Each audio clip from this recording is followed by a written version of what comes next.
structure of the kidney, which is the nephron. And if you take a kidney, each kidney is made up of about billions or 1 million nephron. And when you say nephron, nephron is the functional unit of kidneys. And as you all know, the nephron originates from the cortex. Now this is the kidney. This is the cortex. This is the medulla. Now if you take each nephron, you can take a nephron from a kidney. So we are saying that this one originates from what? The cortex. Each nephron originates from what? Cortex. Then it goes deep into the what? Medulla. And ultimately, you get to the collecting duct. Now, in nutshell or in sum, every nephron is made up of two major parts, namely the renal corpuscles and the renal tubules. Each nephron is made up of renal corpuscles and renal tubules. Now, what is renal corpuscle? Now, the renal corpuscle, they are located within the cortex. This is where the cortex is. So our renal corpuscle is located within the cortex of the kidney. Now, what does the renal corpuscle compose of? The renal corpuscle is composed of glomerulus. This is our glomerulus. And what is glomerulus? Our glomerulus, they are tufts of arterial capillaries that is enclosed in a double-walled glomerular capsule or in a double-walled Bowman's capsule. Now we are still on the glomerulus. Now the glomerular capsule as you all know, the Bowman capsule is the same as the glomerular capsule. The Bowman capsule or the glomerular capsule, you know, it's an expanded portion that surrounds the what? Glomerulus. Now let's take the glomerulus. The glomerulus, our glomerulus is made up of endothelial lining, or it is made up of endothelium. And our endothelium, as you can see, it is fenestrated. Fenestrated means that it has what? Holes. Now, the fenestration or the fenestrated nature of our glomerulus makes the capillaries exceptionally what? Porous. It makes our capillaries so porous that certain nutrients in the blood can pass through it. Again, we are saying that the glomerulus is fenestrated. And for the fact that it is fenestrated doesn't mean that anything can pass through. The fenestrated nature of the glomerulus only allows large amount of solute-rich but protein-free fluid to pass from the blood into the what? Bowman's capsule. So let's look at them. We are done with the glomerulus, where we said that the glomerulus is a tuft of arterial capillaries. It is made up of fenestration, and the fenestration makes it what? Porous. It allows fluid that is free from protein, rich solutes to pass through into the Bowman capsule. Now let's take the Bowman capsule. Now the Bowman capsule or the glomerular capsule has parietal layer and the visceral layer.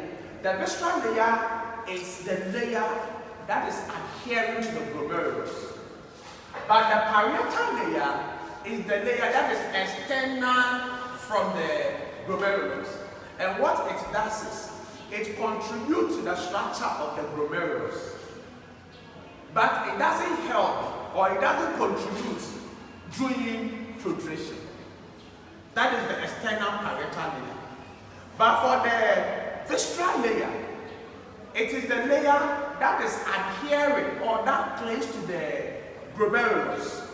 And as we all know, the layer, which is the visceral layer, is made up of highly branched cells called podocytes. And these podocytes, they are epithelial cells. They are located on the surface of the visceral lining.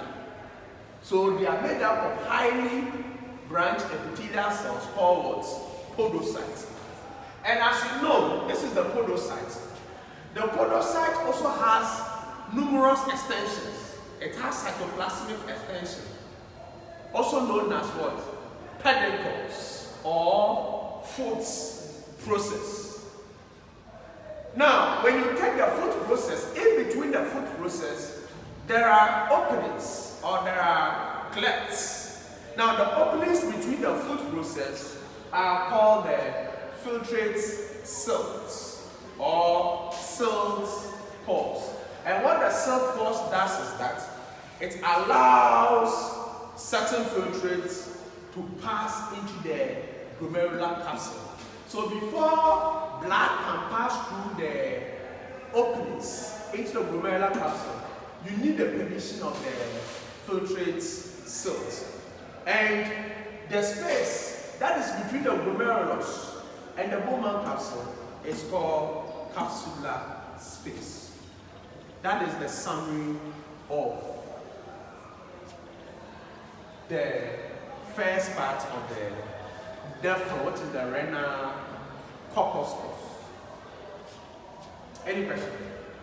So the renal corpuscle is mostly about the glomerulus. Now let's take the renal tubule. Now this is the renal tubule. You know, from the glomerulus you go to the tubule. And the renal tubule is about 3 centimeters long. And it is made up of the proximal convoluted tubule, the loop of Henle, and the distal convoluted tubule. Now, let's take the proximal convoluted tubule. As we all know, the proximal convoluted tubule also lies within the cortex. And as you all know, it extends from the glomerular capsule or the Bowman's capsule. So all the filtrates that are in the Bowman capsule are called glomerular filtrates. So they receive the glomerular filtrates in the Bowman capsule. So they extend from the Bowman capsule or the glomerular capsule. They extend, then they create a certain U-turn and some then until they reach the U-shaped loop of Henle. Now, it is the U-shaped loop of Henle that extends deep into the medulla. But for the proximal convoluted tubule, it is within the cortex. And as it joins and comes downwards to join the loop of Henle, it dips or it goes into the medulla. But remember that the loop of Henle also has some part. It has the descending limb and the ascending limb. Now, the descending limb also goes deep into the medulla. Now, the descending limb of the loop of Henle, this is what happened. It passes deeper into the medulla. Now, as it goes deeper, it makes a sharp U-turn as it reaches here, and as it makes the sharp U-turn, it becomes the ascending limb of the loop of Henle. And as it makes that ascending limb, it now goes into the cortex back. So are you getting the scenario? So first of all, it starts from the glomerulus or the glomerular capsule, then it joins the U-shaped loop of Henle, which goes deep into the medulla. It makes a sharp U-turn. It creates the ascending limb, then go back into the cortex to become the ascending. Now, let's look at the diameter of the loop of Henle. Now, the diameter of the loop of Henle is less than the diameter of all the tubules, meaning the diameter of the loop of Henle is smaller than the proximal convoluted tubule diameter and the distal convoluted tubule diameter, then the connecting ductwork diameter. And the ascending limb, as reaches here, it joins the distal convoluted tubule. And as it joins the distal convoluted tubule, as you all know, it is still within the cortex. And after it has made numerous coils, it has coiled severally, the distal convoluted tubule will also join the collecting ducts. And it is in the collecting duct, that is where several nephrons will join the collecting duct so that they will give their product to the collecting duct. So it is the collecting duct that extends from the base of the pyramid. And the base of the pyramid is the what? The papilla. And from the papilla, it opens into the minor calyx, major calyx, pelvis, then the ureter. Now let's look at the blood supply of the nephron. The blood supply to the nephron is by the afferent arteriole. And the afferent arteriole arises from the intertubular artery. And this artery carries blood to the glomerulus. Again, blood that is also leaving the glomerulus is also living through the efferent arteriole.